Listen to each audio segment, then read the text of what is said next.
Welcome to the show.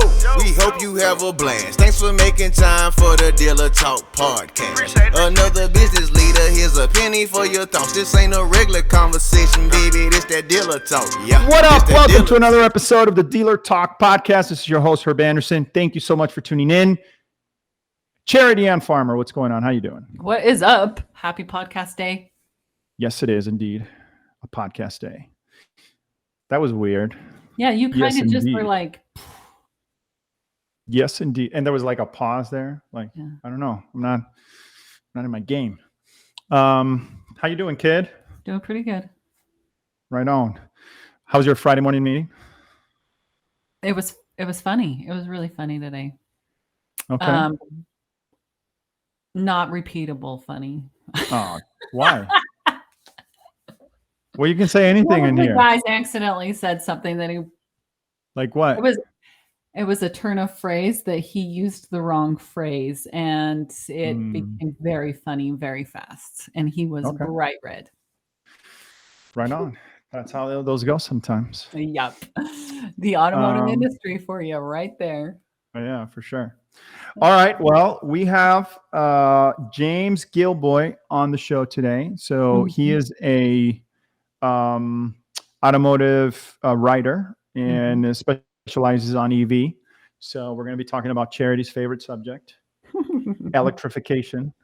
I'm assuming, right? You know how we do here. We just kind of have a conversation, but I'm excited to talk to him. And just a couple mentions really quick is I want to remind everybody about our very first Fill a Card event, which I am super excited about. Basically what we're doing is we've put a budget together, and during Thanksgiving, we are going to be filling carts at a local grocery store here in the Las Vegas area. We're partnered up with a local grocery store and some of our partners from DTVMS, Run My Lease, and Covideo. Thank you to Jared Neves and to Terry Mack for all of your help and your willingness to participate on the very first event. And yeah, man, I'm super excited to be able to help some people out in need with some food.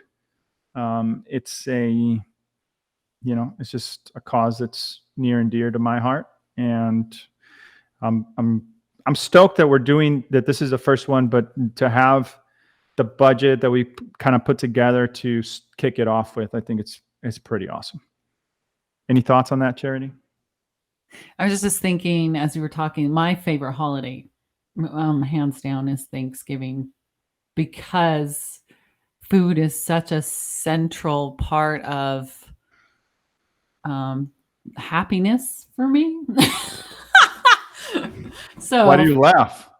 I don't, because I don't know.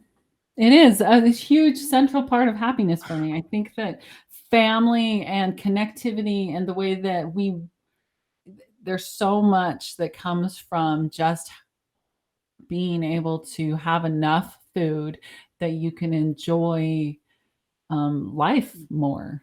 If that makes sense. Yeah, no, for sure. I agree. And so being able to offer that kind of, to give that back, that I'm excited about it. Yeah, I mean, obviously I agree with that. There's definitely emotional connection to all that. But for me, it's just the fact of you're in charge of your life, right? You're your own person, and you're in charge of your own day and your own week and month. And the one excuse that I think is a valid excuse. I don't know if I like saying that, because all excuses are valid, but the one excuse that the free pass on. Yeah, not that, but just the one excuse that, man, it's like, I mean, what do you do is energy, right? If you don't have energy to just get going, what kind of a day can you have? And if you don't have the day, how can you have the week or the month or eventually the year? And it only takes a couple of experiences in life of not having enough food to understand the impact of that. And for people who don't have enough food, it's not that not having enough food is the kind of thing that you hope. We would all like to think that we only will experience that once or twice. But when you get into the position where you don't have enough money for food, that usually isn't a once or twice thing. That lasts for a while, and that really inhibits your ability to progress at For all sure. Yeah. and overcome. So Fill a Cart event 2022 will be the first one. And the other thing too is that I wanted to do this since day one of the podcast, right? Because obviously with having the platform and being able to connect with people in the industry, vendors alike, and dealers, it's being able to tap into those resources. And dealers are very involved in their community. They're very charitable. They're very willing to help out and contribute. And they're just generally, they care about their communities, right? Whether it be because it's good business or because, it's a genuine feeling. And so, if you're listening to this and you want to help us kind of get some more funds so we can help more people, please reach out to me. My cell phone number is 702-526-0900. Again, that's 702-526-0900. Or you can go to the show notes to the Fill a Cart link and fill out a form there and connect with us. And we'd be more than happy to take your money, folks, so we can help more people get some food in their bellies. So anyway, another one that I wanted to talk about really quick is I want to mention our sponsor, 4Eyes. Thank you for sponsoring another season with us. We are, I think, 10 episodes deep now. So we got 5 more to go before we wrap it up. 11. Yeah. So thank you again, 4Eyes, for, just participating with us and being involved with not just the podcast, but, obviously we collaborate on the field as well. And David Steinberg is been somebody that I've been able to, kind of bounce ideas off of, and he's been just very available and willing to help in various things, and I just wanted to acknowledge that publicly. Thank you so much, sir, for being a resource, and the whole staff. We just met Lacey and Zach and some other folks over at Digital Dealer, and they're just fantastic. And I hope that we continue to collaborate for more seasons to come. Great. I just nodded my head, and then I forgot that this is going to be audio. Right, and video too. But if you're not watching it on YouTube, all right. So, is there anything else? Any other announcements? Anything that I'm missing? No, I think you're good. All right. So let's go to our automotive news.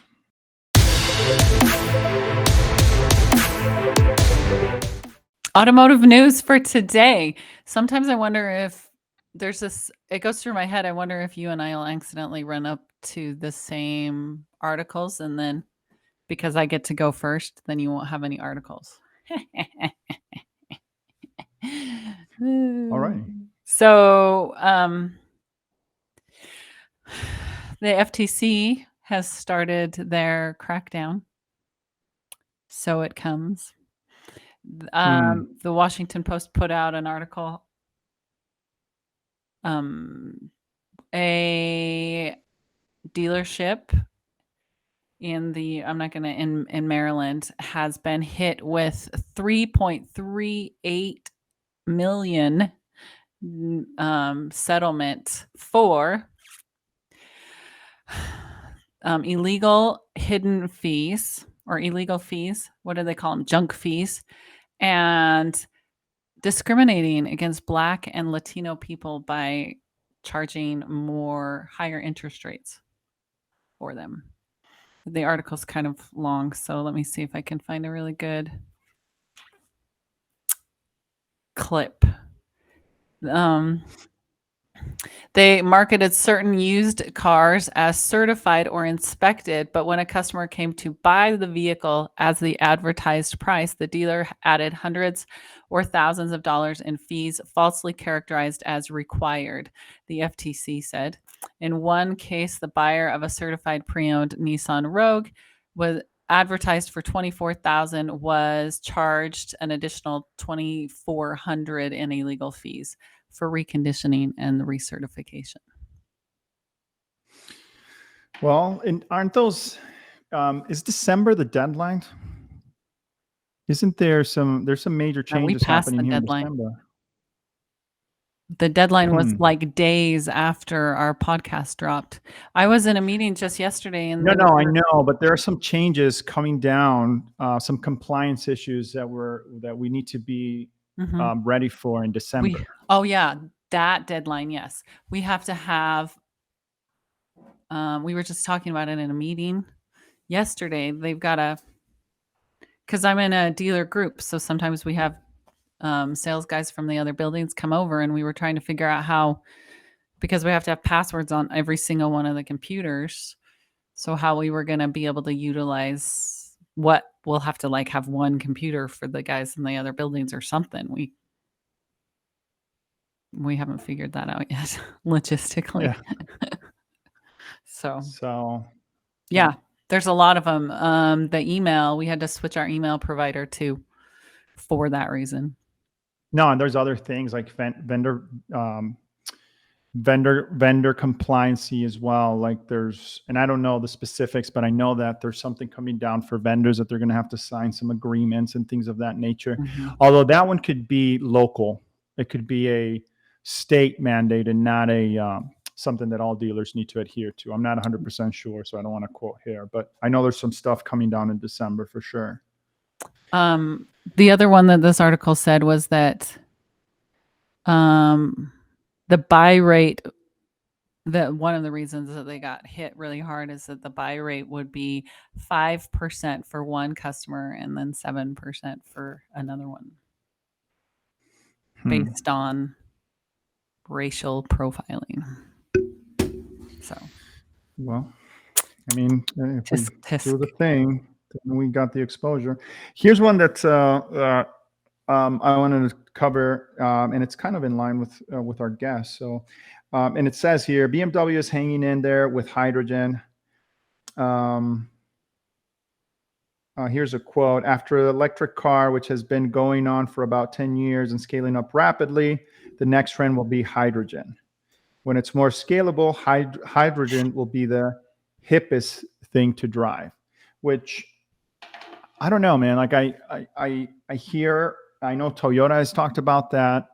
But again, I go to this thought that I read on LinkedIn and I shared on the show. I think it was 2 episodes ago, but did we jump into EV too quickly? Right now, I heard the other day that Nevada might be joining California and New York with these, full EV by 2035. Okay, wait. This is my incredulous.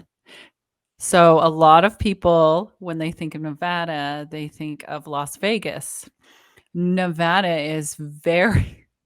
How are they going to do that?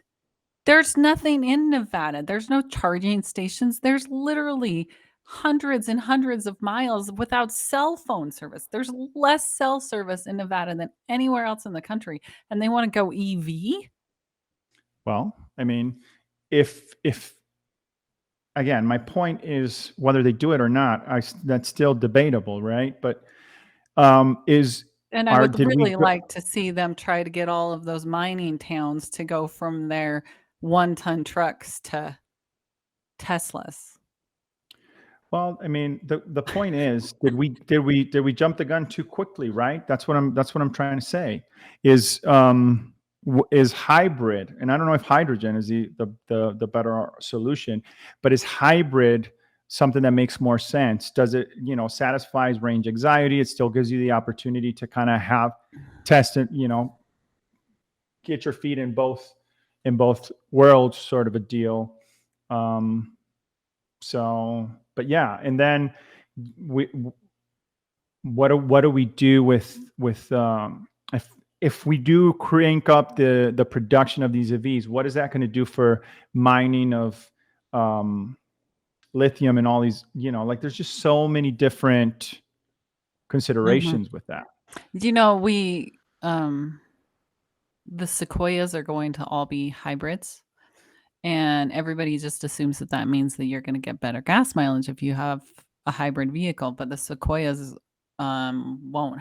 They'll be like at 19, I think 22 was the overall, because the point of them putting them in the Sequoias was for performance and to bridge the gap in performance on vehicles. And I think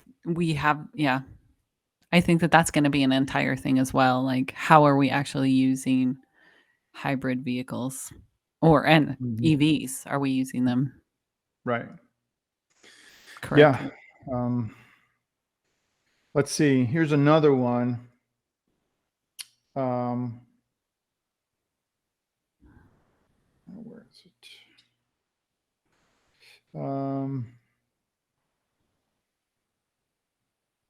Okay, so it says U.S. legislators need to give automakers operating in the United States more time to achieve the required sourcing levels of battery minerals used in electric vehicles to qualify for federal tax incentives. So, and there's more that goes on to that, but just to tack on to this point is like, again, we have all these.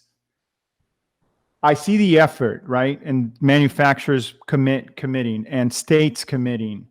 And it's great. And, private industry is getting more and more involved. Obviously, there's a lot of opportunity to make some money. But if we really get to the levels that we're aspiring to, what does that do to the infrastructure? And let's say that we create the infrastructure and we run out of the mineral, or we can't find the mineral. I don't know. I mean, is there going to be a way for us to really get there and sustain it long term? Because can you imagine if we get there? I don't know. It seems like it's a very there's all these other issues that are arising because of this push to get there. And again, not to beat on a dead horse, but hybrid would be not a bad way to go. Well, so one of the things that I when I was reading the Toyota Way, they talk about how it's the newer version of the Toyota Way, but they talk about the way that Toyota uses their money.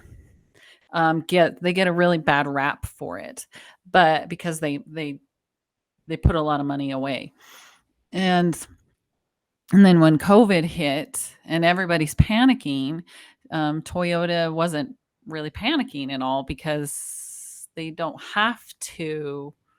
Toyota seems to prepare for these things ahead of time in a very interestingly foresight. That was bad English, but kind of way. And I think that they get a lot of bad rap for the not really pushing into full EVs and staying with the hybrids.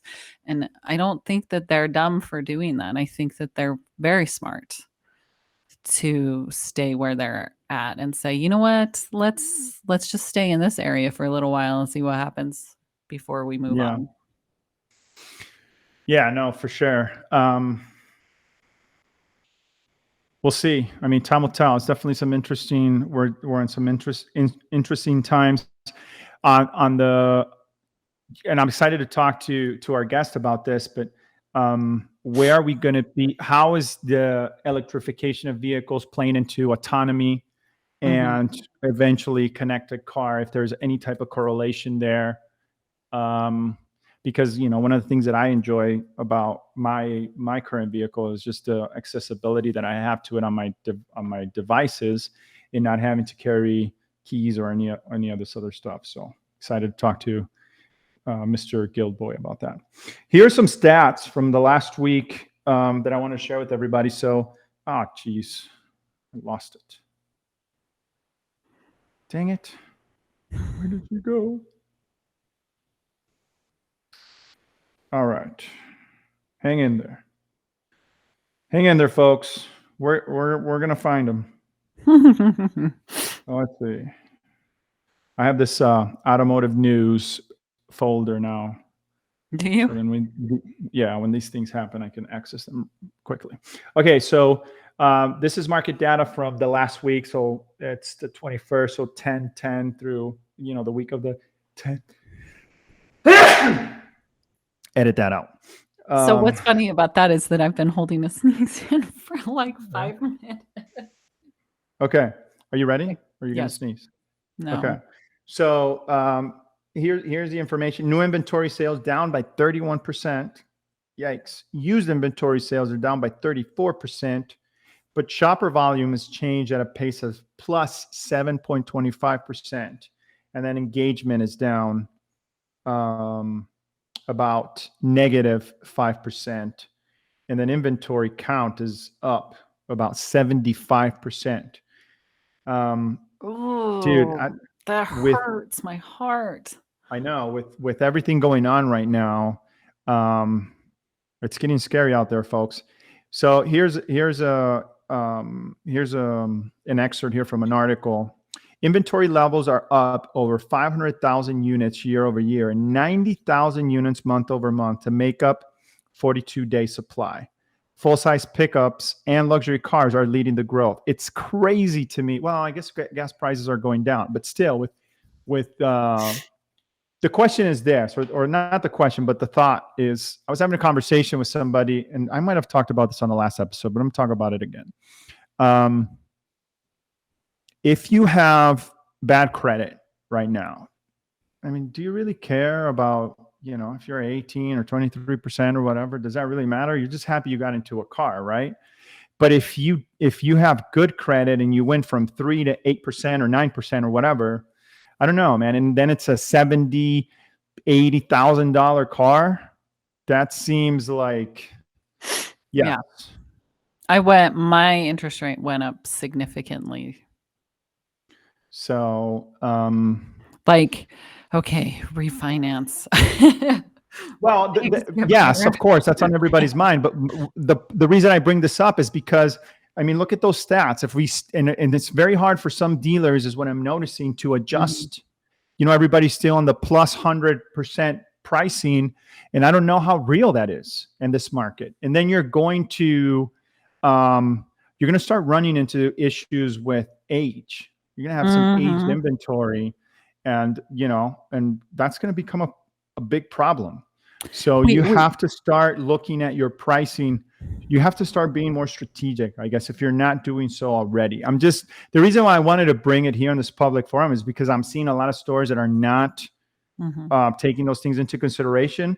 And whenever I have pricing conversations, it's always a little, it's a little uncomfortable, right? Because you're telling somebody how to price their cars. But dude, it's hard to want to adjust after 2 years of some pretty amazing times, but you're going to get punched in the mouth, I guess, is my message to you. If you're not, Last season, you said it over and over and over again.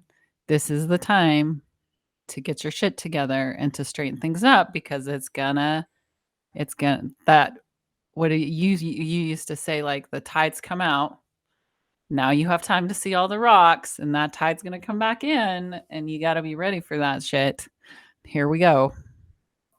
And we're getting there. That's kind of scary. I did tell somebody the other day, I said, I feel like working in the automotive industry right now it's like a on the grounds lesson in economics. Right? Well, yeah, here's one that has to do with the full economy, but it says analysts expect a nationwide financial shift to impact consumer behavior in the months to come. Pandemic era money is running out. Interest rates continue to rise, and the growth job market is cooling off, altogether decreasing the average citizen disposable personal income. Here's the headline. The U.S. economy is still running on a post-COVID sugar high that's about to run out. And I think that that's the reality, and some of the dealerships out in the country right now. Like, dude, like, your time to maximize and make all the money was there. There were some great times. Now start reeling it back in. Yeah. If you just burnt through all that money that you just made, you were not using your money wisely. But again, that's just my opinion.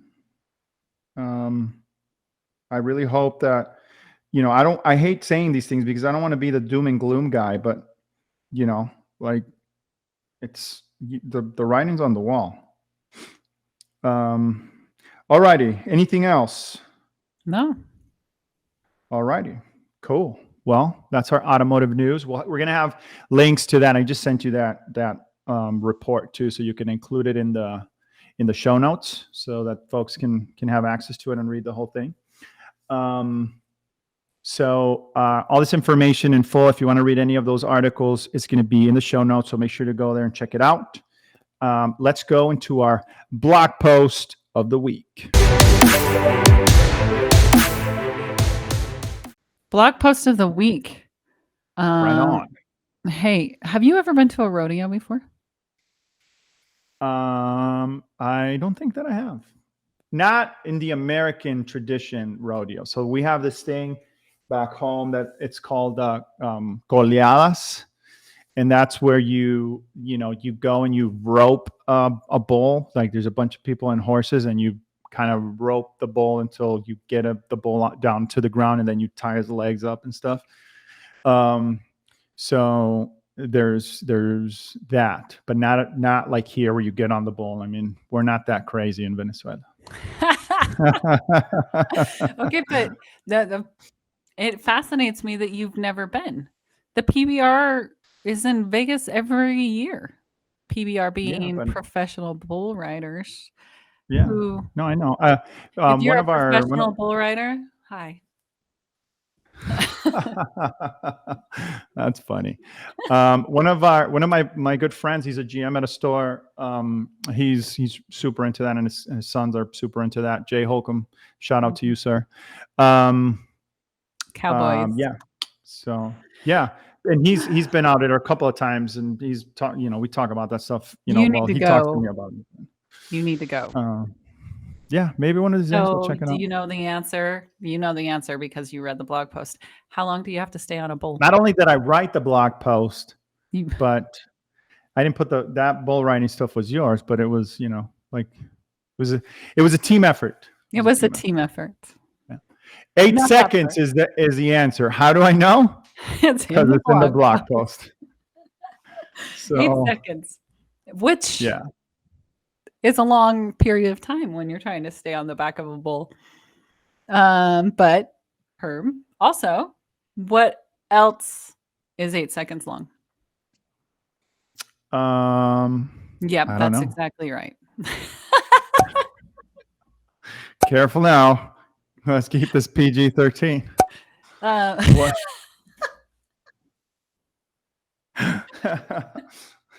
Shit just got weird. Well, I was gonna say attention spans. What were you gonna say? Yeah, exactly that exact same thing. The attention span of the human brain is 8 seconds long. So that means that when we are online looking at things, you have 8 seconds to grab the attention of your consumer. So the analogy being that the consumer is the bull rider, and they are being pummeled consistently, constantly by everything that's coming at them. And your job as a marketer is to be able to time your conversation with that customer perfectly. Well, yes, but let's go deeper than that. So I have the unpopular opinion that I tell the dealers that work with me all the time, that you should not be focusing on leads. It's a waste of your time, and it's a waste of your money, and it's a waste of your effort from a marketing standpoint. Why?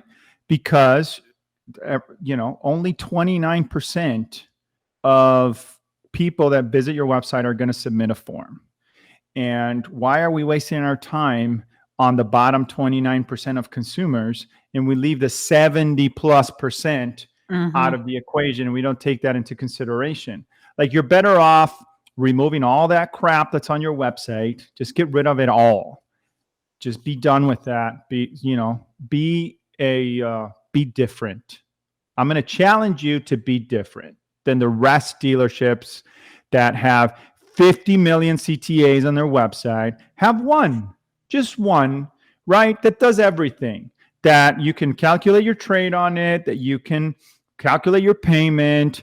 You can do everything from one call to action and just call it buy now or calculate your payment now. And that's it. Don't be peer pressured into having a gajillion different CTAs on your website, because it's just a shitty experience for the other 70% of customers that visit your site. So, but if you're going to go in that direction of leads, fucking answer them. John Smartin, you are fined 1 credit for a violation of the verbal Answer the parameter fucking statute. leads, man. Like, I don't get it. Like, it's just, I go into these CRMs and I see it time and time and time again. We don't call a customer back. We say we're going to give them a call at 3. We don't. We call them one time and then we mark the lead bad. Like, what are we doing? We pay all this money and we build this infrastructure around a shitty experience to get leads, and then we don't fucking answer them. And if you answer your leads or you respond to a lead within 1 minute, your conversion rate increases by like 390%. It's ridiculous. Your chances, if you get on them on the phone, are 10 to 15 times better. So all of that to say that there is this company out there that just happens to be one of our partners called Calldrip. I'm a huge fan of Calldrip. And they have the ability to, I don't even know how they do it. How do they do it? So a person puts in a lead and it immediately rings the phones that you've designated that the person is putting in a lead. It's basically what it is. It's an automated whisper. So Auto Trader used to have that. I think they still do, and you can turn that on and off. Yeah, it's more than just a whisper. It is. No, I know, but I'm getting into it. Let me talk. Go ahead. Jeez. I feel very strongly about this. It's a whisper basically that tells you, hey, you've received a lead from blah, blah, blah. And they shorten the point of connection between the lead and the CRM because it could hit their system before it even hits your CRM, number one. And number two, it tells you to connect with the customer, press this button. So you don't even have to dial. You just press the button and immediately calls that customer back. And you can be responding to that customer instantaneously. I mean, I'm talking about like 1-2 minutes and boom, lead hits, Calldrip activates, hit the button, and that customer is on the line. Boom. So, yeah. So fast that I've literally been on the phone. Calldrip is called, and the customer's like, oh my gosh, I hit enter like 3 seconds ago. Yeah. Because then think about the experience, right, of the customer. We're so shitty at putting ourselves in the customer's shoes because we do this every single day. And we think that the consumer lives like this, and they don't. They do this every 5-10 years, man. So these days, I'm on some sort of platform, social media or something. And all of a sudden, I didn't go there to see a car, but all of a sudden I see a car that piques my interest, right? I click something, I hit a lead, or let's say I am in the market. Let's say I'm on my break at work and all of a sudden I'm like, okay, I got 20 minutes. Let me go ahead and submit this lead here. I've been looking at this car. I go on Auto Trader or cars.com, or I go to a website, boom, and I do the thing and I want more questions, or boom, I sent the lead. And then guess what happens? Nothing. Absolutely nothing. And then we call the customer the next day, right? And guess what? The customer doesn't even remember submitting that lead. Or worse, they did that on 3 websites and one of the dealerships is on their game and they sold that car, right? Don't be the other 2 dealerships. Be the one dealership that answers right. And that answers quickly, that is getting, it's actually, if you're going to invest in the leads, then answer them quickly. Answer them in a timely manner, like I immediately. heard one time it was a vendor meeting, they had said, when you submit 5 leads, you don't talk to 5 people. You talk to one. You talk to one company, and that's the first one that called you. And the only reason that you don't work with that company after that point is because they didn't give you the offer that you were looking for. And that is the only time that you go to the next company. And so what Calldrip offers is the ability to be the first company, and then they train you on how to offer what you need to be offering in order to stay that company that they're going to work with. And they train you, and they'll listen to the calls and score them based on key performance indicators that you get to work with them on picking. They're a global company, so they have global statistics, and their scripts are utilized all over the world. They're just...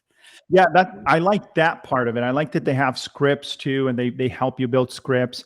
And look, here's the other part on the training side, and we've talked about this multiple times, but here I'm about to say it again. If you're not role playing with your teams, you're not training. Forget about it. You're not training. You're just regurgitating information to people that is going to go right out their ear as soon as you're done talking. So don't kid yourself.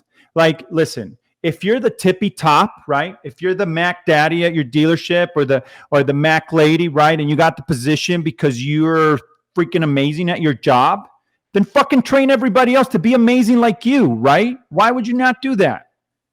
Why would you not do that? The way to do that isn't sitting there and telling them what to do. It's role playing with them. Put them in uncomfortable situations, real live situations, challenge them like a customer would, and keep them sharp on their toes, right? That's done. Calldrip helps you do that really, really well because they're scoring your calls. They give you scripts. They'll even, we had Forrest Ward, I think he's like the vice president or something, was the guy that would come in and train us. Like, they're really, really amazing at that kind of stuff. And it's, if you're gonna step up your game, right? If you're gonna be at that level, then be at that level. Yeah. So anyway, you were going to say something, but I get passionate when I talk about this kind of stuff and the partners that we work with. I was going to say, when you're role playing, especially if you've been doing it for a long time and your team is very new, a lot of times you'll see that they think that they've got that sophomore, I know more than you kind of attitude. Let them try to trip you up. When they're like, well, what happens in this situation or what happens in this situation? Say, okay, let's role play it. Let's do it right now. Let's play that so that they can do their best to trip you up, because they're going to learn and you're going to learn from it. So anyway, it isn't in the blog post, but anyway, we're going to link the blog post in here. Again, we've been highlighting the partners that we work in and these blog posts for the past week or so. Or the past couple episodes, excuse me. So make sure to check it out. If you're trying to get a differentiator, if you're trying to, improve your BDC, if you're trying to get your BDC to the next level, then, check out Calldrip, get with Forrest, go to the link on the show notes. Or if you're watching this on YouTube, go to our video description page. You won't be disappointed. Yeah, a demo, you have nothing to lose. Check it out for yourself. And there's actually an episode, link this episode in the show notes too, that I did with Forrest.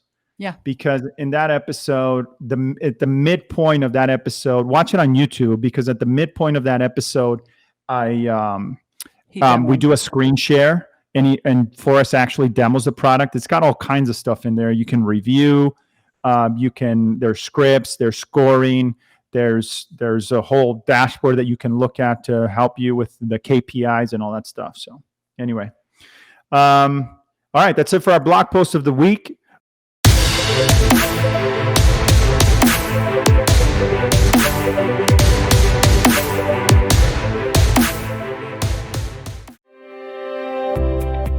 Now more than ever, businesses need more efficient sales. That's why thousands of dealerships trust 4Eyes to help with things like automated inventory email updates and ensuring all of your leads get into the CRM. To try 4Eyes for free, visit 4eyes.io/dealertalk. That's 4eyes.io/dealertalk. Let's welcome our super fantastic guest, Mr. James Gilboy. All right, man. Great to have you on the show, sir.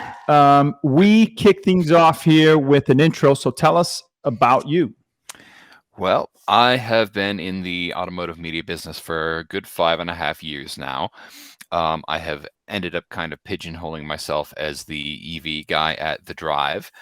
I do all sorts of other stuff. I'll do some racing coverage and the like. I like my strange history, but that's pretty much me in a nutshell. Right on, man. Very good to have you on. We've definitely been talking a lot about EVs here this season. So you were a little bit strategic of a find for me, because we've been having a little bit of a conversation about muscle cars that are EV that just make the sound, and how we all have very strong opinions about this. So I said to Herb, I'm going to find somebody who knows what they're talking about.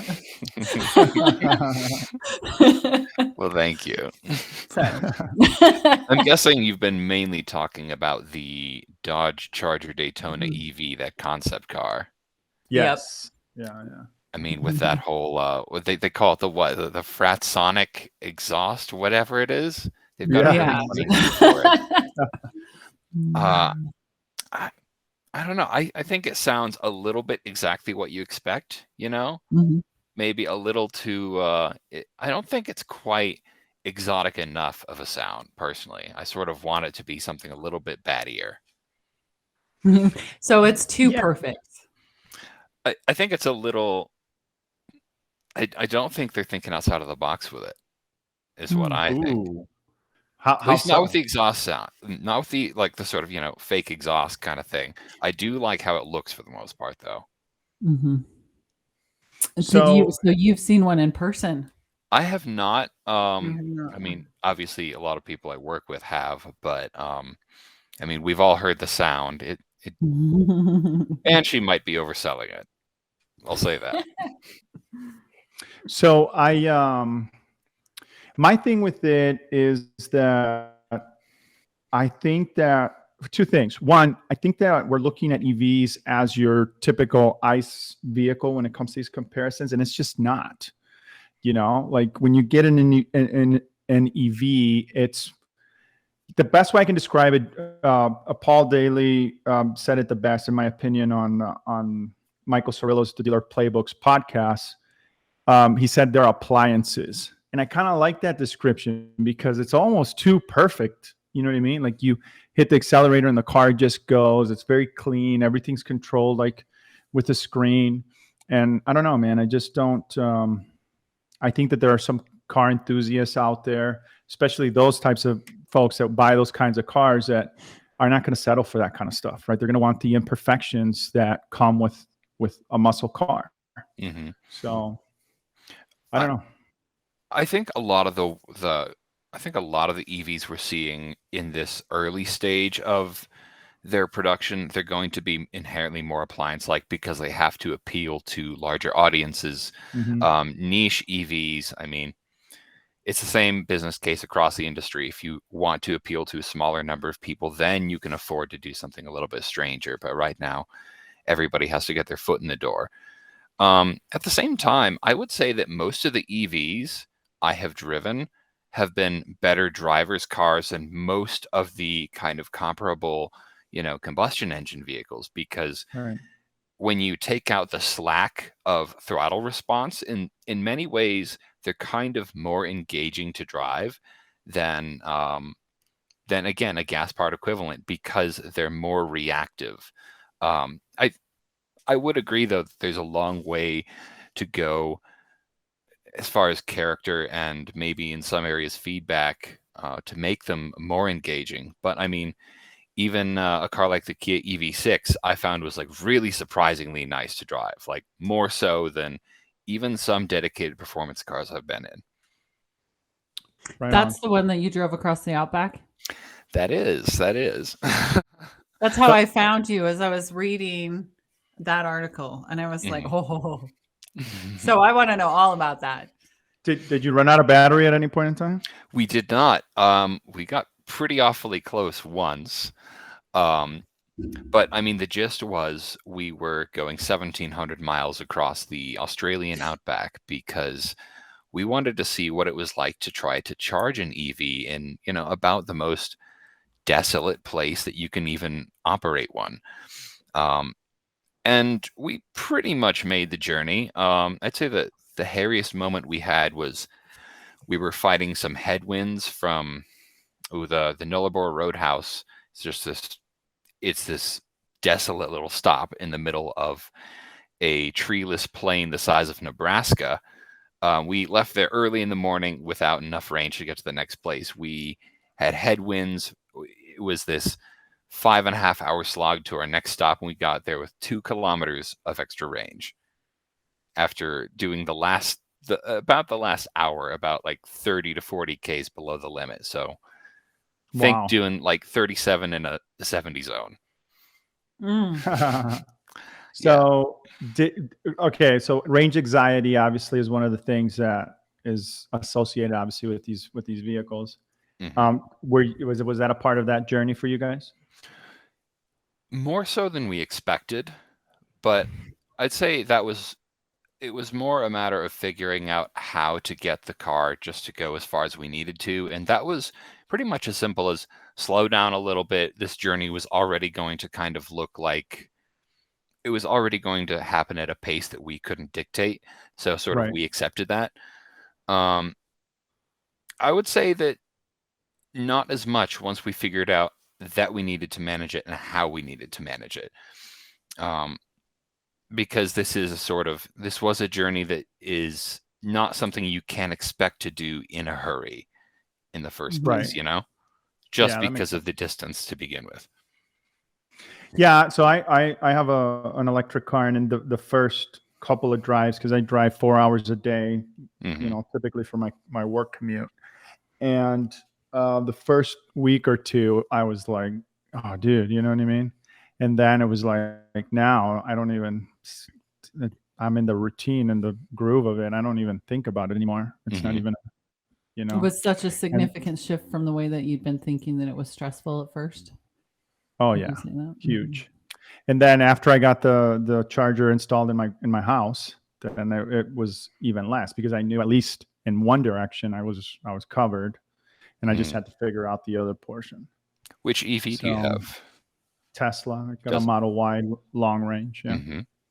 So, but yeah, it's interesting, man, because I don't know if you've read Steve Greenfield's The Future of Automotive. I just finished that book. Well, I've read it twice now, but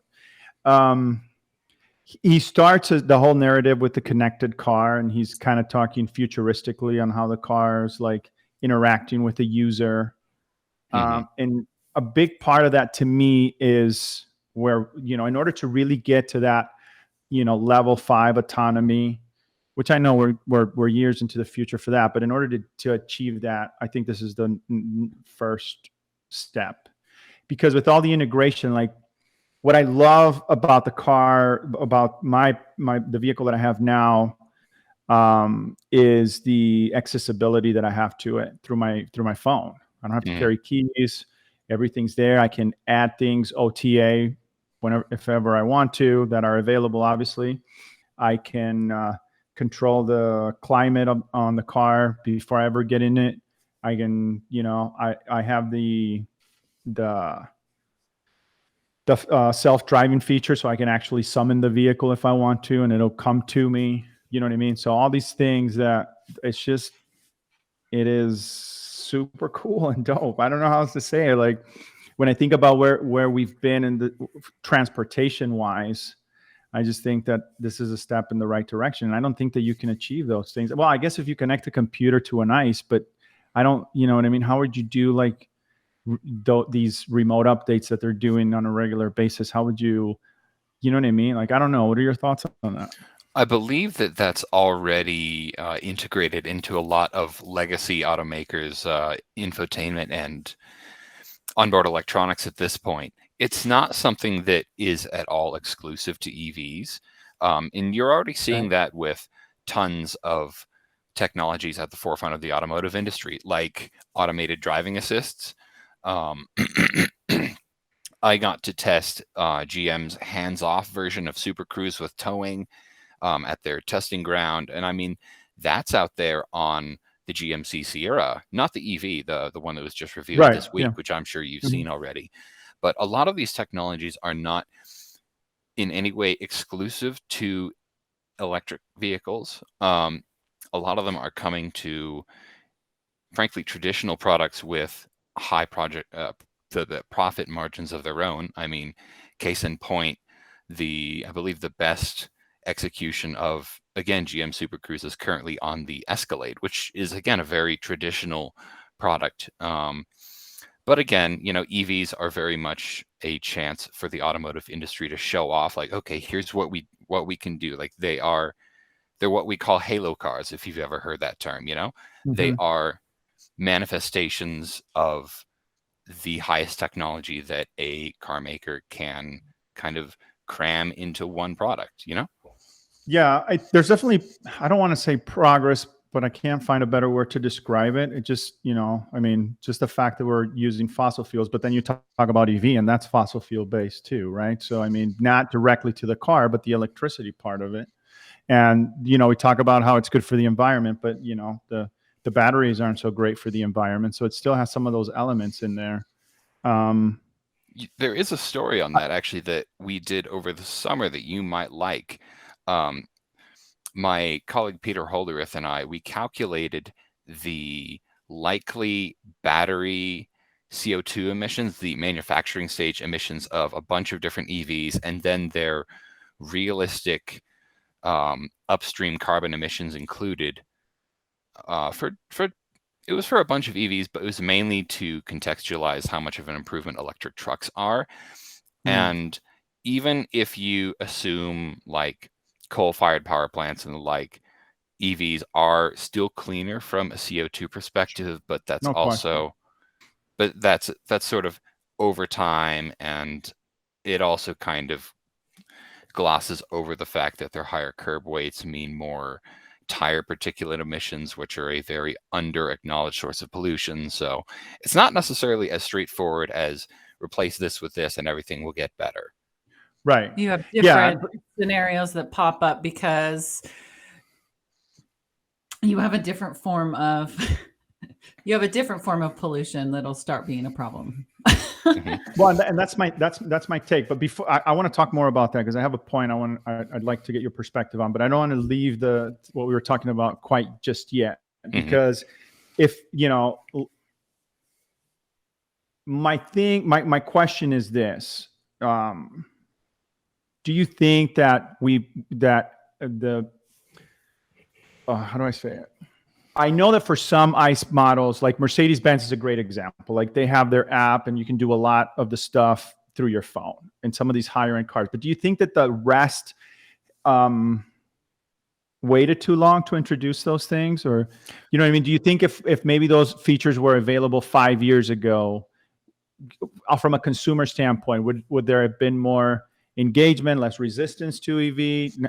Like what are your thoughts on that? Because I just, again, the convenience factor of it is one of the things that, and I asked Charity, like I change cars every 6 months typically, and I just never had I haven't had an experience quite like this. Like somebody was asking me the other day, what do you think about your car? And I was like, dude, I don't want to get rid of this. Is a car that I don't want to get rid of. Like I'm really enjoying it, So is your question, would an early integration of, or an earlier rollout of connected car features have increased the uptake of EVs?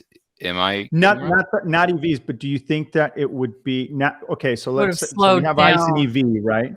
So if you go into an ICE car right now, it's for the most part, unless you get a higher end, for the most part, it's the same thing, right? You get in there, it's got all the gadgets, all the things, right? You put gas in it, you drive, it's got maybe now a bigger screen and you can do connect your phone to it, which is kind of cool or whatever. But you get into an EV and everything's done on the panel. It's clean. There's no gauges. There's nothing. It's just, you know what I mean? The technology part, it's on your phone. You know what I mean? Like if that stuff was available 5 years ago for ICE cars, do you think that now we're only comparing, do I want a gas car? Do I want an electric car? But I think that on the EV side, there's some extra advantages because of the technology factor that's already integrated with that car that the ICE cars right now don't necessarily have. And if they had introduced them earlier, would it have slowed down the tip to, would it not slow down? But if you were comparing an EV and an ICE car right now, I think the EV has that extra technology allure that most ICE vehicles don't have. If that makes sense. I think I've seen a fair number of ICE vehicles that are starting to get technical suites like that. But as for, there's actually a lot of, I guess you could say there's a ton of criticism of that sort of setup in the automotive media and in the safety regulation and like the insurance industry, because we do have data that suggests that having all these touchscreens in cars are actually very, very distracting and pose a large safety hazard. Because the simple fact is, in a car that's got like knobs, okay, yeah, it's old school, it's low tech, like to have your AC knob over here. But when you have to actuate that through a touchscreen, you're taking your eyes off of the road. There is no doing this out of the corner of your eye because you can't feel your way to something on a touchscreen. I especially have problems with that. Like I've got not so great short-term memory. And so like I sort of have to reorient myself with the road, like every time looking back and forth. Fortunately, we're not seeing everything kind of folded into touchscreens as much anymore. I think we're a little bit past the peak of that being something that companies just kind of do because it looks slick. To your point on connected car features, things like getting the AC on before you get into a hot car and the like, I think that it's one of those convenience features that like you get used to if you have it and you think to use it. But the fact is there are so few, like the new car market is shrinking and like the uptake of new cars is less than it was a few years ago. I think we're going to see a lot of features such as that, not necessarily that in particular, but a lot of technology is going to arrive in the auto industry slower because we are at this point of being past peak car. We are looking at a business environment where there's just going to be slower progress, I think, to use to use a slightly reductive term. Yeah, no, that's an interesting thought. That because new cars have slowed down, then new technologies have slowed down with the production of new cars. Is that what you're saying? I would say close to it. I would be very surprised if we see the sustained rollout of all these new technologies at nearly the same pace that we have in this last decade. Because like a lot of the changes we have seen have been to some fairly basic functional, I mean, like you're mentioning with a lot of connected car stuff. Now that that's there, there's not as much room to expand on a technology such as that as there was to initially establish it. There isn't really the same market impetus as well. And the same goes for safety technologies as well. We've figured out most of what we need. And then from here, it's going to be largely iterative, I think you're going to see. Yeah, no, I agree with that. I think that's a good point. And the safety part of it that you mentioned too, that's something that, I hadn't even contemplated, but it makes perfect sense.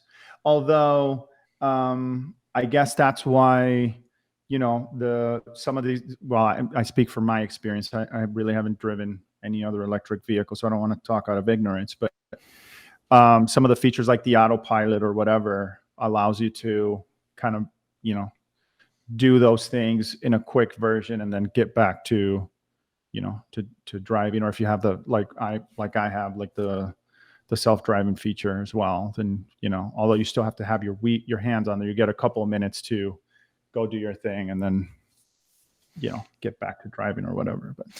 But it is exciting to see it's just an exciting time from various different perspectives in the automotive industry.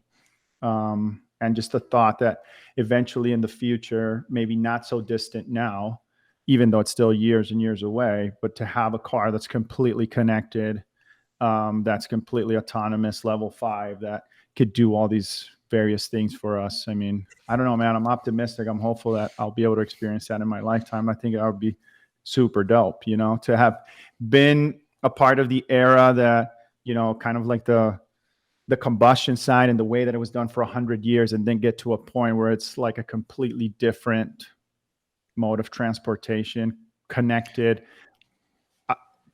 technologically in our times. Because I feel like the cars that we've had so far, I mean, I don't know, and I've said it on the show a couple of times, I just feel like we're still so behind in 2022 when it comes to the technology side of them. I don't know, it's just my thought, but anyway. On the front of talking about driver assistance systems and sort of the rollout of vehicular autonomy, I do think that we've been party to several years of extremely aggressive hype cycle regarding how quickly these technologies are going to come to market. Broadly, there has been some very good coverage as of late about how just the appalling amount of money that has gone up in smoke, only to reach so far about the level 3 or so level. Mm-hmm. And even then, it's getting so much harder to improve upon automated driving tech, because there's a big difference between automated and autonomous. Yes. Former coworker of mine did a bunch of coverage on the subtle but important difference, because automated is, you turn on a timer on your phone and it'll count down for you. Autonomous is very different. It would be, say, your phone would basically be able to second guess, like, hey, why do you need to set a timer? There's a difference in the amount of agency a system has. That's oversimplifying it, but an autonomous car would have to basically be able to solve the trolley problem on its own, whereas an automated car, and again, this may be oversimplifying it, automation would sort of optimize based on a pre-existing data set.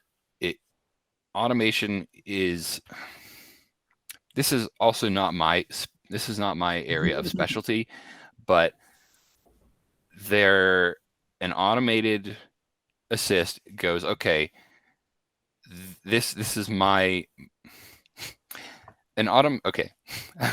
I need to simplify this for my own sake. An automated driving assist has a very limited domain of operation. A fully autonomous system would have a basically limitless domain. Limitless, yeah. But the problem is, how do you actually make anything capable of operating in a limitless domain? Whether you're thinking in the realms of, of just cars, and you're like, okay, figuring out what's a road, what isn't, that is much, much more difficult to answer than the question first sounds, because sure, you've got clearly marked roads in some parts of the world, and then even, say, within the geography of this own country, you have places where no vehicle that isn't operated by a human is ever going to be able to go, simply because of the difficulty of the terrain or the lack of infrastructure or the like. There are some scenarios where automation works better than a person. There are some scenarios where automation cannot economically replace a human being. And then even having that, all of those things are limits. When you say, what is a road, you are creating a limit on and then it's automated and not autonomous anymore. Well, but think about this. Autonomy means that the car is basically doing its own thing, right? It's kind of it picks you up and it takes you where you need to go and you don't have to drive it. But it could also do like this scenario that I was describing from Steve Greenfield's book. Like it could like go pick up your laundry, or it could drive itself to when it needs service. It could do all these things based on its own autonomy.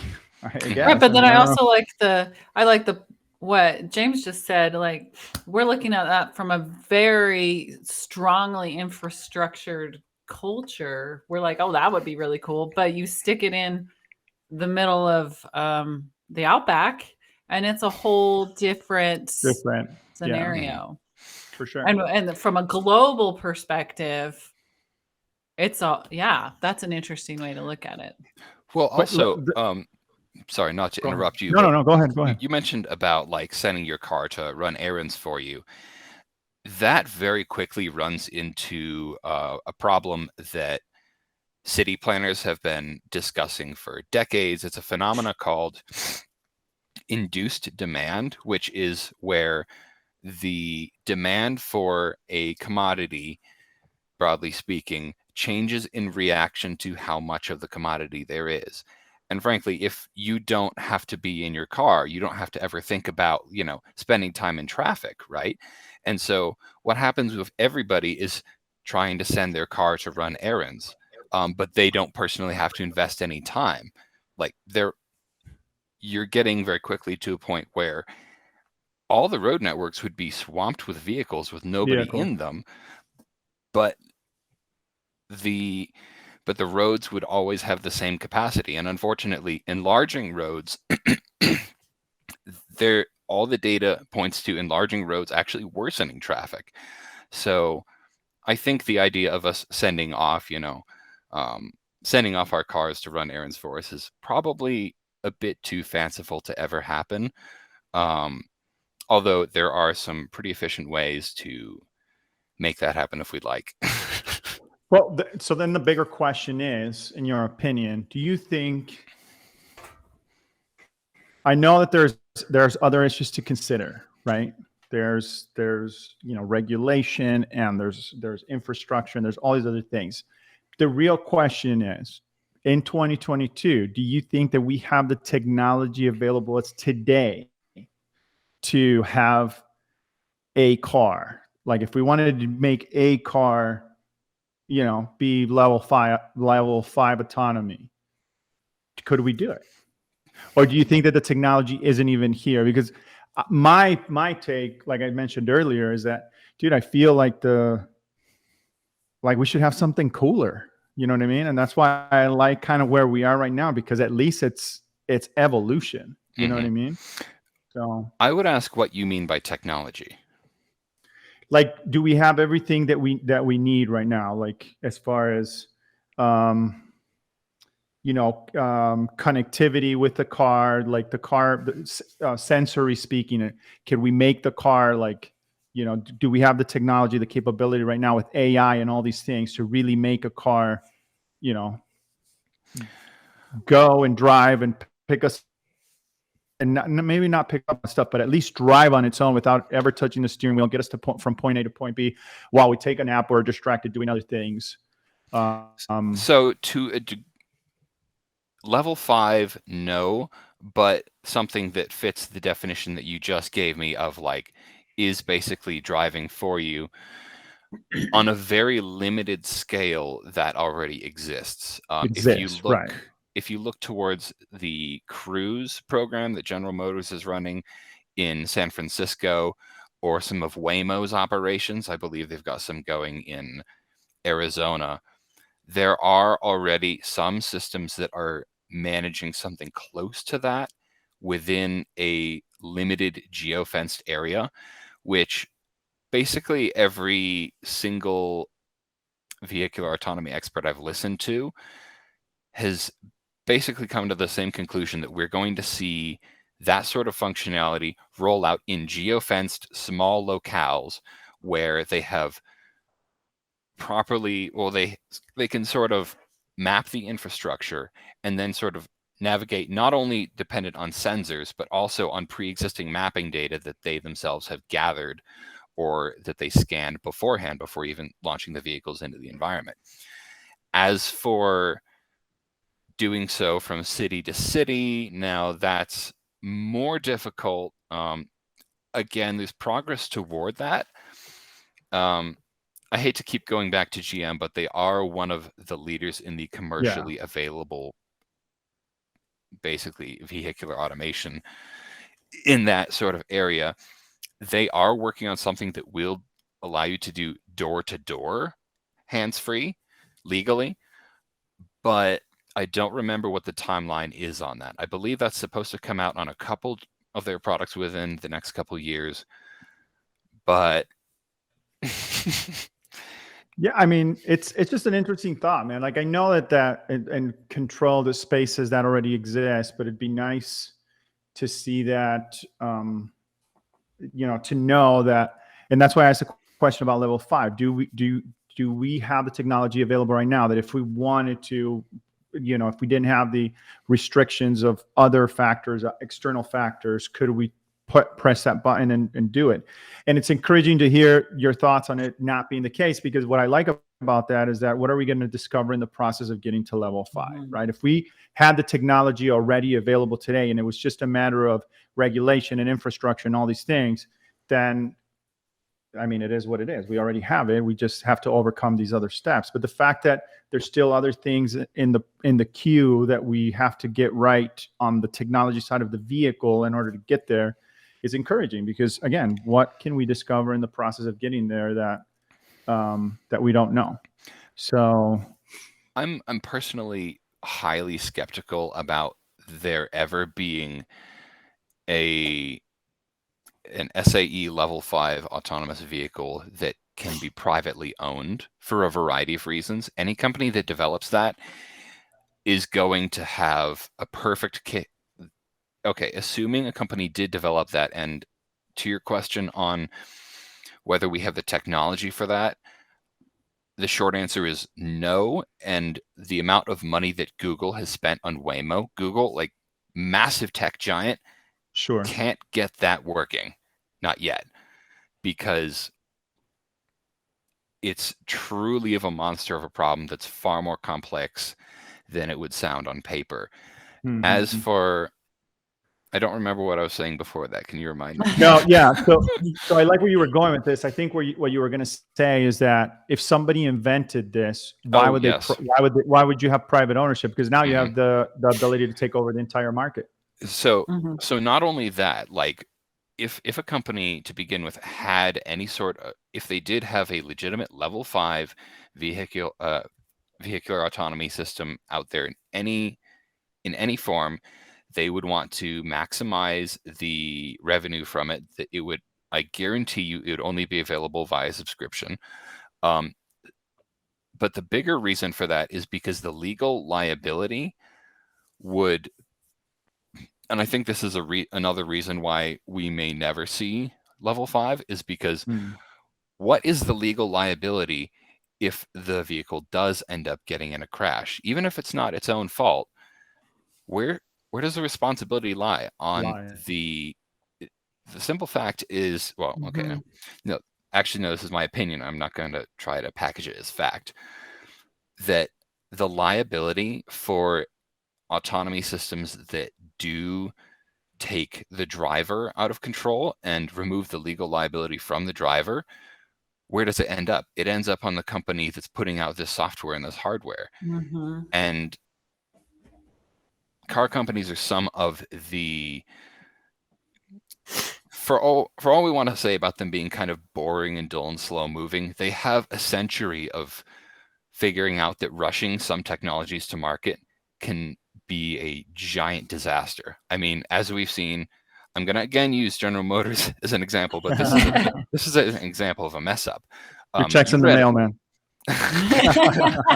No, you'd be thinking of Peter. He's the GM fanboy on our side. No, okay, so the GM, the Bolt battery recall fiasco, that was a problem with a supplier, but the point was that ended up being an incredibly expensive recall for the company, because again, when you rush new technologies to market, especially when they haven't had every kink, every single wrinkle ironed out, has massive potential to backfire.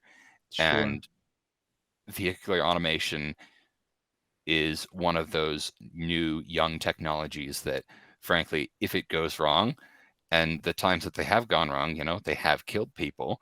Right.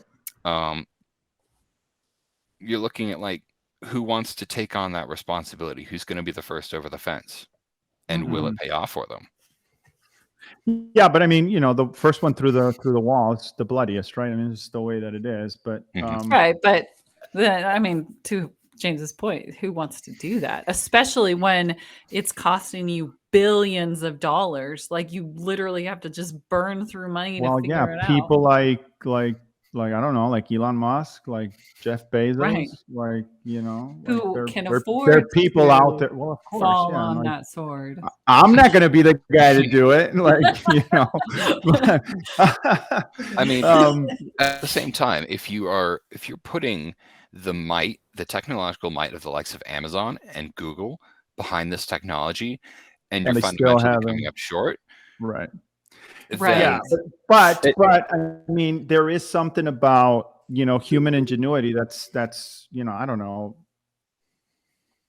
exciting to me about that, because who knows? I mean, if we don't have it yet, what's the bridge between here and there, and what can come up from doing the exercises? We'll see. Time will tell. But it would be cool, man. Like, I would like, before I died, for a car to pick me up, take me somewhere. But I would like to just go full circle back to, have you summoned your car before, Herb? Yeah. You've summoned it? Yeah. How did that play out? It's basically like driving a remote control car, because you do it all through your phone. It's not like you're like, hey, come pick me up, and the car just shows up. Like, you have to do it through your phone, but it's cool, Well, tell me about the experience. You were out and about, and you clicked the button. I was standing there, and I summoned it, and then I put it in reverse with my phone, and it reversed, and then The reason that I asked that is because we work at dealerships, right? So I asked him, have you ever summoned it at a dealership? And he's like, no. Well, there's a bunch of cars everywhere. That's not smart. And they won't let you summon it unless you're taking control, because you have to be able to stop the car on a dime. You know what I mean? Like, if you see something, you have to be able to stop it. So you're literally driving the car from your phone. Yeah. So I'll stay with my Jeep, or at least standing with the off button, the stop button. Right. Yeah. You got to be ready to.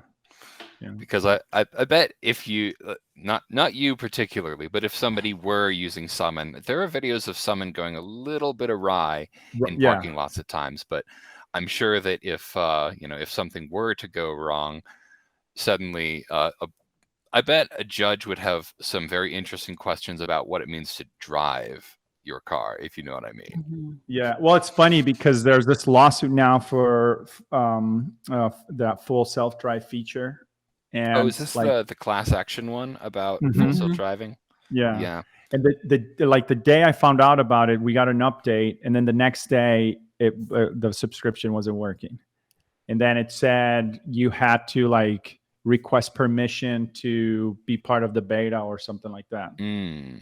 So, but I think because I was already driving and using it, the next day it reactivated for me. But now it said it didn't have that verbiage there before. It says to participate in FSD beta or something, click here. And I think my understanding, don't quote me on this, but I think that just from reading it, my takeaway was that because it does ask you, we want to know your behavior, how your driving behavior. Do you give us permission? Blah, blah, blah. And I hit yes. And so I think they study your driving pattern, then they determine if you're a good candidate, for the program or something like that. I don't know. This is all speculation. So they do use vehicle telemetry to basically come up with a safety score to figure out if it's somebody they want to let into the program. Although there has been some pretty There has been some criticism from within the Tesla owner community about how that score, the safety score, is calculated. For example, if you do pretty much any heavy braking at all, it will lower your score, even if that's to say not run a red light. So some Tesla owners, even within that circle, there's some pretty harsh criticism of how Tesla is deciding who is a safe enough driver to test that system. Yeah, and I guess if I were in their shoes, I would want to mitigate the risk as much as possible. So any little indication, I'd be like, "Nope, you're out." So, which I get it; it's not necessarily accurate Herc or will fair, be able to test it because he drives like a grandpa. Well, there's some advantages to that, obviously. There are. I have a clean driving record. I've never. I've got I want to go back. Progressives it's constantly like, you brake too hard, like all the time, Charity. Just for the love of everything holy, slow down.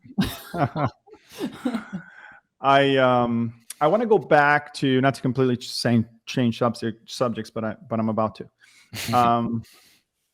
I want to go back and talk about the I don't know how to say, like the emission savings, having that conversation. Kind of, we were going in that path there a couple minutes ago, but what are your thoughts on that? I think that okay, so this is again my personal take. I don't have anything to back this, but I feel from what I read and just interaction and conversations, there's a lot of people pushing towards the EV for the wrong reason. They think that, well, I'm going to buy an EV because it's good for the environment, but what good isn't necessarily how I would define that, because you're not using gas, but there's all these things on the background of that car that are not good for the environment. So how much good is good? That is a very complex question to answer, because there isn't one form of pollutant that driving a car generates. There is CO2 from the energy generation, whether that happens inside a combustion engine or upstream at a power plant. Again, from the research that I have done, EVs are very clearly releasing less CO2 as you drive them than internal combustion engine vehicles are.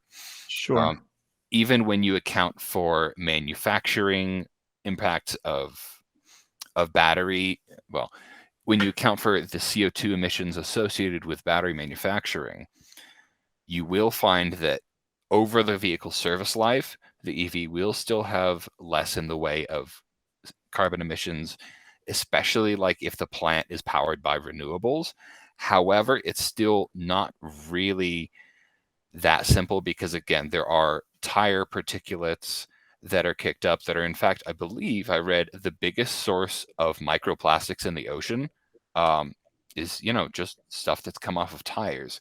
See, I never, ever, and I worked for a company called Bell Tire, and we did all these, tire studies and all this stuff. And I never, ever heard that until this conversation. That's super interesting to me. I had no clue. Well, and then, but if you read the articles, the trucking companies are asking for their weight to be increased because the weight of EV vehicles is more than they can haul. They're also doing that because they have driver shortages and they want to move the same amount of cargo with a smaller number of drivers. So to do that with the same number of trips, you need more. Yeah, you take bigger loads. You need to stack more. Yeah.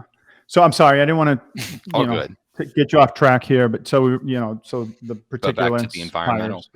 Tires, and then also one of the other big findings that I had was like, okay, everybody, a lot of people are looking at electric trucks like, oh yeah, we've solved them, now they're sustainable or what have you. But if you look at it, the bigger, the heavier the EV, or actually generally the bigger, the heavier the vehicle, period, the more energy it takes to push it forward, to move it through the air. Sure. The fact is, the bigger the vehicle, the less efficient. What my math showed was that the smaller the vehicle you use, the less important the source of energy. And when you start to, because like if you're using less energy, Mhm. then the difference, in CO2 emissions or tire particulate release Right. is Okay. smaller. And Mhm. so at that point, Less it impact. becomes. So to me, it's not as much about a push toward we need to replace everything with EVs. We need to make all of our cars smaller Smaller. if we're doing this from an environmental perspective. Although at the same time, that doesn't really work with how the CAFE regulations are set up. That's obviously not so good in the dealership model. From a consumer standpoint, it'd be like, hell no. You would have a lot of He's thinking trouble. about sequoias right now. You would have a lot of trouble getting new car buyers to, downsize, because a lot of people want to upsize. That is an aspect of American culture, for better or worse. The American way, man. Yeah. Line goes up. Yeah. That's super interesting. So, okay, no, that makes sense. But I mean, I can't see a bunch of electric smart cars being the future. So, No. although to your point, I mean, if you really are worried about the environment, that's what it should look like, right?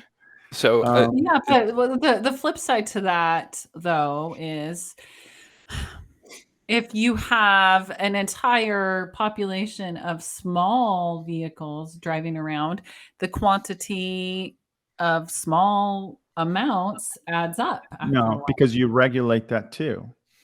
Like you're only allowed to have one per household or something like that. I don't know. But I mean, if you're really doing it from an environmentally conscientious Okay, kids, standpoint, one at a time to school. well, I mean, well, I But then think you increase the amount of time that you're spending doing things. I think you're actually getting very close to what I consider to be the environmental problem with cars isn't so much how each individual vehicle is powered or even necessarily how big it is. It's the fact that I think the automobile is misused in American society. Because broadly speaking, and now this happened across the Western world in the mid-century after the war, economic booms, everybody's like, we can all afford cars. They're so convenient. Cars are the future. And then we started to build our world around everybody having them and using them all the time. And they're frankly not a very efficient form of transportation. They're very good at moving, like decent sized loads or a bunch of people from one specific place to another specific place. And everybody here likes driving, obviously. But beyond that, do they work when scaled up to that point? And you were touching on this, Charity, about like, well, then like everybody keeps driving but the answer is smaller. Public transportation needs to uptick too. So if you have a good public transportation system and you add a limit amount of small vehicles, that's your answer right there. There are a bunch of European cities that already work that way. Right. Yeah. I'm actually working in the background on some coverage of how we get from where we are to a world where we are using cars for what they're best at. Because obviously everybody here likes cars, likes driving, and I think a world where cars are used for what they're best at, we're going to get cars that are better optimized for that and not kind of compromised by being built around things that they're not so good at. You know what I mean? Yeah. No, it makes perfect sense. I totally. I mean, if that's your reasoning, I personally like to drive, so and I would prefer. So I would prefer a bigger car. That's my take. But like if the goal, if you don't have a planet to drive in, does it really matter? You know what I mean? But there's other. It's not just cars. The problem. What about cows? We might as well stop eating steaks too, right? Because they're a big contributor to pollution. So a really interesting thing that I've picked up specifically about red meat and methane emissions, which are the real problem. Those are coming from cows that are being fed corn, and it's not coming out of their hindquarters, it's their burps that are full of methane, because that's how. Oh, wow. Yeah, the I didn't corn know is that not a part. part of the natural diet of a cow. Makes Surprise. sense, I don't believe this is a problem with grass-fed cows. And so to some degree, it's not even like as much a problem of cows as much as what we're feeding them. I mean, Well, red yeah. meat has an incredible amount of water in. You need a ton of water to make even a pound of red meat. I believe I don't remember where I saw this, but on the other day, somebody put up something that said like the amount of water that goes into making one hamburger patty is equivalent to your showers for like 4 months. Jeez. Yeah. That's nuts. I mean, Wow. I've reduced how much beef I eat, but that means I enjoy it more when I have it. Sure. You know? Mm. It's like I have not had a hamburger in the last couple of years that I haven't been like, gosh, that was amazing. You know? Very good. Right on. So essentially, Changing my own expectations. But you know, I can't ask essentially, everybody the way that we utilize it, if we're Mhm. using it the right way, the way that it's supposed to be used, that's what mitigates pollution. Well, and it's not But just the that. misuse of To it, James' point is that we would build our infrastructure around that and not build an infrastructure around the Mhm. misuse of in this particular case, we're talking about cars. But to James' point, like we built our society around an inefficient form of transportation, and that's the infrastructure that we have now. Mm-hmm. So if we would have built an infrastructure around efficiency, we would have better public transportation, less cars on the road, Mm-hmm. less pollution. And there is a way to do that, but that's sort of that's something that I am still in the process of researching and putting together all the links for. But there is a pretty clear pipeline for like how we can actually, make our communities more efficient.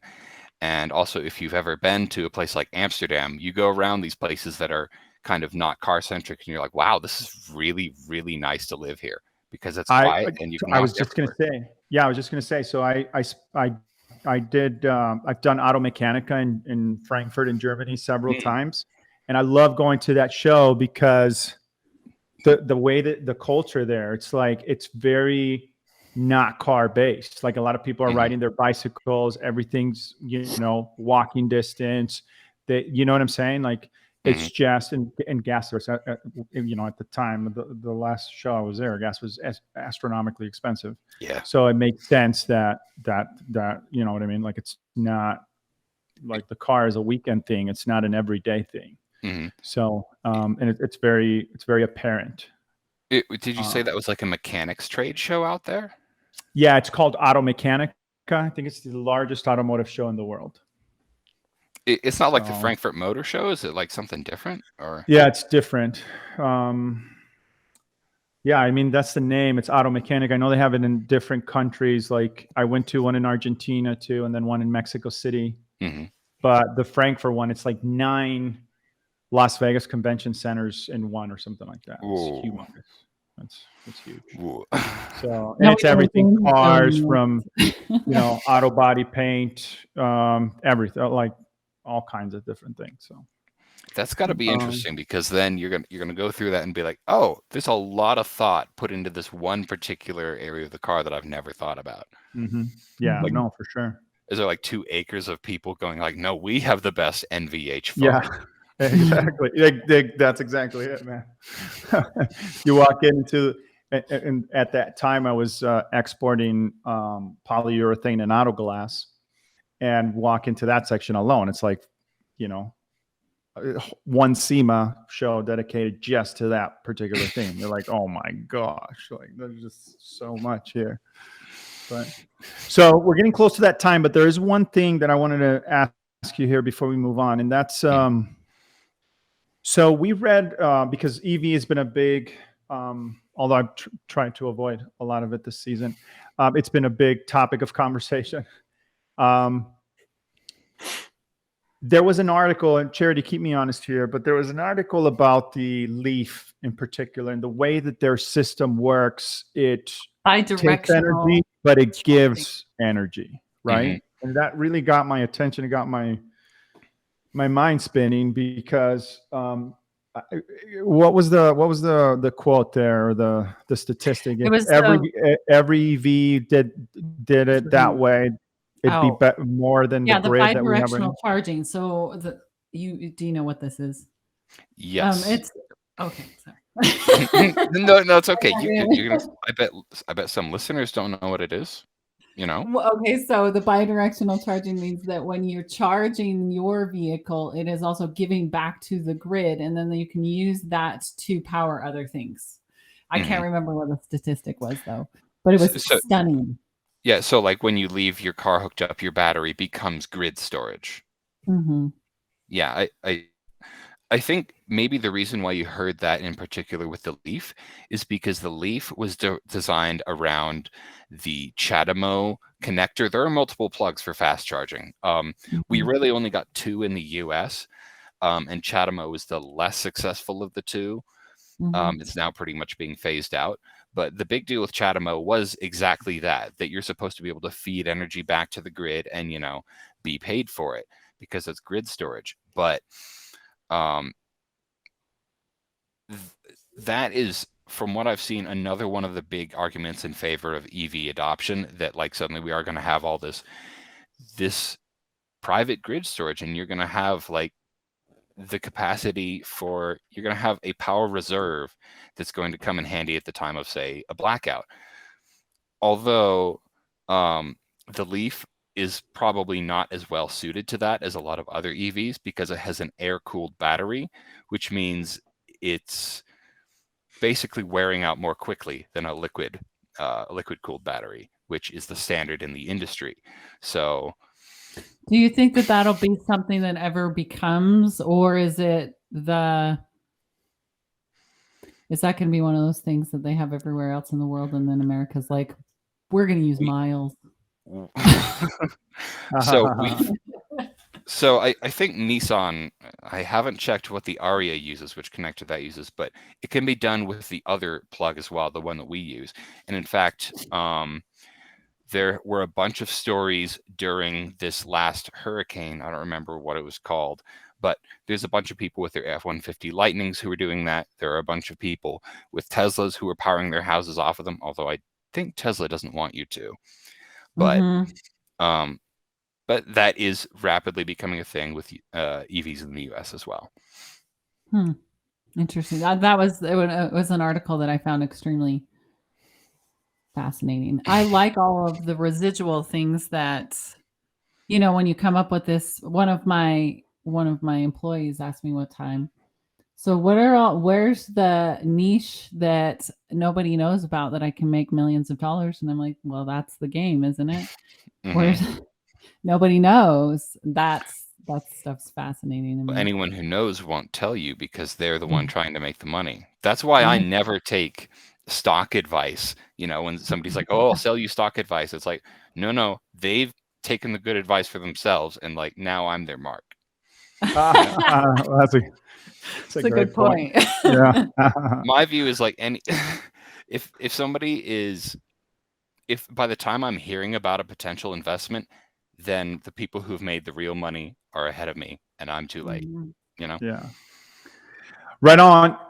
Well, James, thank you so much for doing this. It's been a lot of fun. We really appreciate it. There is one question that we ask everybody that comes on the show, and that question is, where do you see the automotive industry headed in the next 5 years, and why?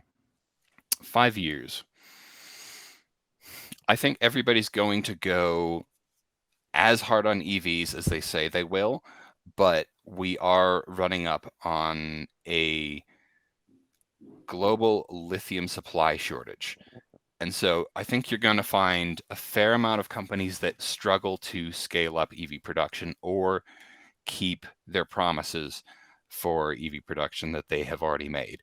So I think you're going to see more conglomeration, more companies are going to merge, and some companies are just going to fail. It's going to downsize, and we're going to see what the casualties are. That's an interesting point, and I typically don't do this, but It's my show, and I want to know more. That's super interesting to me. What's the alternative to lithium if we get to that point? Well, are there other technologies? I'm sure, right? There's R&D going on right now to figure out a better way to do this. I think we may end up with, it looks like solid state batteries, which do also use lithium though, are going to potentially be commercially viable by the end of the decade. That's a big maybe. Will it be like that company, and the name escapes me, but out in China where they're swapping batteries out? Like you go and you park your car and they just swap your battery out and you get back on the road? I don't think so. Because like lithium is a base building block of all of our cutting edge batteries today, and a shortage of one of the most important elements that goes into them is, I'm not going to say it's insurmountable, but the mining industry, at least in the US, is years behind. They're anticipating a shortage. There's tons of prospecting going on around the globe, but it will just take time to build out the infrastructure for refining and processing more lithium. There's the niche right there. But what happens? I don't know, man. Like you're blowing my mind right now. What happens when we have all this infrastructure for EVs? Like, look at what California is doing. GM is like, no more ICE, right? We're going full EV by 20, whatever. Then what? You're out of business, right? So I think more of them are going to keep ICE businesses going than they let on.